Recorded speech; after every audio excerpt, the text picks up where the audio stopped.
Most writers keep a style sheet of all the books that they write. Any editor will also start a style sheet, and they'll write down things such as your way of writing things, the way you write numbers, the unusual word usage. They'll also take notes. If it's like an in-depth edit, they will take notes on things that you should be taking notes on, like hair color and scene settings and stuff like that. If you're writing a series, you're going to need substantially more notes. With my science fiction series, in the beginning, I couldn't remember anything. So I had to start all over and start a style sheet, which started off very unprofessionally in the form of this really large piece of poster board. And actually, this was not the only one. I had a couple of these stuck on my wall in my original office, where everything, I mean, it's a 7-book series, so everything is there, timelines, and it gets quite complicated. So it's very untidy, and it also didn't look very nice on my wall. So I decided, well, I'll start again, and I did it on my computer, which also was fine. But then if I was writing and my computer was off, it was an irritation to have to put my computer on. So I thought, well, I'm going to start a file, and I'm going to attach, this is very basic idea of how to keep notes on just one book or series. I'm going to add this link to, if you want to print this just for your own, just to get yourself started with each book or series. Just get yourself a folder and write your title, your genre, your general outline, your plot notes. The settings I've just put there as a heading, but I mean, you could obviously do that differently. You could do sketches, depending on, you could have a Lord of the Rings situation where you've got mountains and maps and whatever. Your characters will obviously be done one at a time. And this is very useful. Can you see that? So each character, you'd put their name, their appearance, their characteristics, the storyline for the character, across in this one book or across a series, and then you'd have notes about the character there. You could actually cut these out and keep them as little cards, if you have card stuff to print them on. Secondary characters, just each character, one character per 2 lines or whatever, just so that you've got a note. That would be hair color, characteristics. It's very important not to mix characteristics up, and it's amazingly easy to do exactly that. You can, and also, like, if you've got names that are similar to each other, it's very easy to mix up characteristics. Any research that you do for the book, definitely keep a note of it, because sometimes research can be technical, like, planet sizes, and you can't just suspend belief completely. Even when you're writing science fiction, for instance, you'd have to have something believable. You can't just say, okay, well, this person's going to suddenly go and land on the moon and not have to worry about some breathing mechanism. Word count is for those who are interested in it. As you write in your book, it might interest you at a later stage to find out how many words you wrote per day. I don't care how many words I write a day. I try and write a little bit every day, but whether it's 200 or 4,000, it's irrelevant. Just as long as I'm writing, I'm happy. Editing notes and reminders. While you're writing your book, something might occur to you for future reference. So just make a note of it. If you're on a roll and you're busy in the swing of things, just use these notes to remind yourself at a later date what you want to do. Also, as you go along, if you're not going to be doing your own designing and book cover designing and so on, if you hear of anyone, just write down their names and how to contact them for future reference when your book is finished. This is very interesting and something that quite a lot of people, especially new writers for the first time, can try. Get a little wad of sticky notes or cut out some small squares. Well, what's written here, and when you download it, you'll see what it says. Just cut out some little squares, and then on the squares, you can actually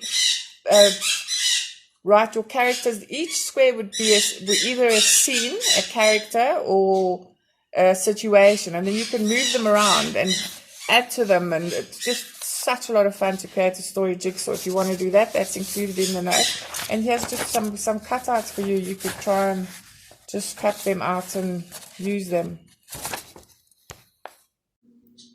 So as I said, your very basic style sheet is something that proofreaders and editors keep when they're going through a document to make sure that they remember everything, and they either then send them to the writer or not. It depends on the person. Sometimes they charge you for sending you that, sometimes they don't. I don't, by the way. A style sheet is basically a reference sheet with regard to the spelling that's used and the author's preferences, as well as the general style, such as you'd have your punctuation, fonts and typography, like where would they use italics, and the general words, abbreviations that certain writers use. Some writers use numbers in different ways. You'd also have your timeline, your characters, points of interest, important points that would all go on your style sheet. And once again, your Chicago Manual of Style is basically, when it comes to fiction, it's more of a guide than anything else, because fiction is so very malleable. It's much more malleable. Your Chicago or any other manual of style would be more appropriate in non-fiction, where you really, really have to make sure that you stick to it. And also for newspapers and magazines, they have their own style sheets with things that particular publication uses. They're not all the same. When it comes to grammar, I mean, if you consider certain books, if they were just taken and made grammatically correct, they'd probably not be as readable as they are. And there's some brilliant books that have got some very weird grammar, and in particular, you'd need to keep style sheets for that. But as a writer, you definitely need to keep your own style sheets. Your characters, as I said, you'd need to keep a note on, for instance, is your character vegan? I mean, you can't have a vegan character at the beginning of a book suddenly munching down on a chicken mayonnaise sandwich later. I mean, if they're grumpy, or if they've got a disability, their family situation, their quirks, all sorts of things. And when it comes to a series, you're not going to, but you might very well forget what you said about any particular character in the beginning. Characters include animals. I mean, you could have a blue macaw, for instance, that suddenly becomes a yellow-breasted macaw later. If you don't have these notes, you could easily forget. Objects of note, like a magical flute or a magical sword, you'd need to keep notes on that. Basic things like whether you're planning on how you're going to use your numbers. Are you going to use digits for years? Are you going to use digits for, well, generally you do use digits for firearms and their calibers and phone numbers, things like that. But there are ways that these things can change. I mean, some people will use abbreviations like SMS, GPS, and so on. Punctuation, that's a huge thing when it comes to proofreading. Not so much as a writer, you've got your own style. I mean, you might use ellipses, you might use semicolons, you might use hyphens, you might use all sorts of things. It just depends. That's where your editor will take notes, but you're not necessarily going to have to remind yourself whether you prefer to use ellipses or semicolons. It's really up to you. But as I said, like as far as your timeline is concerned, yes, you definitely need to know what's going on in a murder mystery. You might have specific days, weeks, time of days, color of carpets, that sort of thing. So do keep a note of scenes and places, and you need to know if you've got like a science fiction book with a whole lot of different planets, you'd need to know all of these things as well. So once again, I'm going to suggest that you use all my notes if you don't have Scrivener. You can use an Excel spreadsheet, for instance. You don't have to use all my notes. You can use a piece of paper. You can use whatever you want. But definitely do, as a writer, you do need to, and you can also have a whole lot of fun with this. So do have a look at the notes attached here. And if you haven't already, do start keeping style sheets for your books. So just to recap, while your basic style sheet, which is something that you'll find a proofreader or editor using, will consist of various grammatical issues. Like, for instance, here we'll see that this writer has written out 12 rather than used digits. She has not used ellipses. She's used this over here. She's used an M dash rather than a semicolon or a colon. I mean, various different things that writers do. Very simple, but for your own purposes, you are going to want maybe something a little bit more in-depth. And as I said, I've suggested before that you use as a writer this free program called All My Notes, which, as you can see here with a new document, you've got your overview, which is your heading of this document, and then all of its little sub-pages, sub-notes over here. So, for instance, here is one document. You've got, this would be your book, whatever it's called. Say it's a murder mystery. Here you'd have your overview with your little sticky notes, and then you could go into each thing. For instance, your timeline, you would go in there and you could put whatever you want. Interesting to note that parallel timelines, I mean, you want to have, if you've got more than one character point of view during the same period of time, you'd want to keep a note of that. Scenes, you'd want, for instance, if a murder was committed and the blood was seeping into the blue carpet, you wouldn't suddenly want to be describing a yellow carpet later. So you'd keep all of that here. If it was specifically important for somebody to turn left out of a gate, you wouldn't want them turning right out of the same gate later. Locations could be a city, a place, somewhere in the home, in your yard, could be anywhere. As I said, it could be a planet where, you've got yellow creatures or green creatures. You don't want that sort of thing to change at all. Characters, this is quite important because hair color and stuff like that, I personally have often forgotten things like that.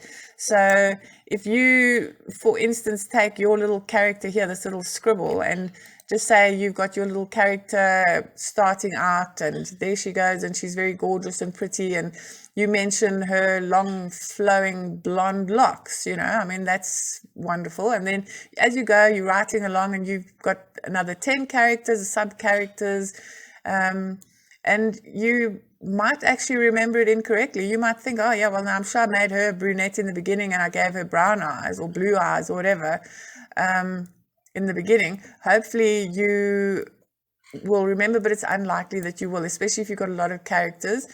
And eye color is very easy. You can have blue eyes or brown eyes or green eyes or whatever, which is also, that's a very typical thing. I mean, hopefully you're not going to give your character a major big blue hole in her face. But as I said, I mean, it's very easy to forget small things like that, especially when you've got a long character list and especially with a series. So do keep notes on that sort of thing. As I said before, with my with my science fiction, my character had these designer high-heeled shoes on, and then something happened in the book where she was suddenly flung across a different dimension and ended up on a different planet. And it didn't take too long before she was sitting on the side of a pool, swishing her feet in it. And it was only much later that I realized, when I was doing my own editing, my first run editing, that I realized that this character had started out with these fancy high-heeled shoes, and she was now swishing her feet that had got sore after walking through the desert, but she'd taken her flat sandals off. So, I mean, she didn't have time for a wardrobe change. I mean, that sort of thing. So, I mean, you might not think it's really important in the beginning of a book as you start writing what your character's wearing, but it can become so at the end. So, yeah, do use these printables, and obviously don't use them as they are, but for all of your books in future, do make sure that you keep some kind of style sheet. And also, if you are edited, if you have a proofreader, for future reference, if you want copies of their style sheets, which they will always have, do ask them. Say, well, what have you written about me? What have you written about my book? So, and then if you have your own, you might want to send those along with when you actually send your manuscript for formatting. But all things considered, I think we've covered just about everything. If there's anything else you'd like to know, do let me know, do ask me. And as I said, for future videos, any topics you'd like to discuss, just give me a shout. In the meantime, please do subscribe for future videos. And if you want to be notified when I load a new video, hit that little bell icon thingy over there. And I'll see you next time. Thank you very much. Bye.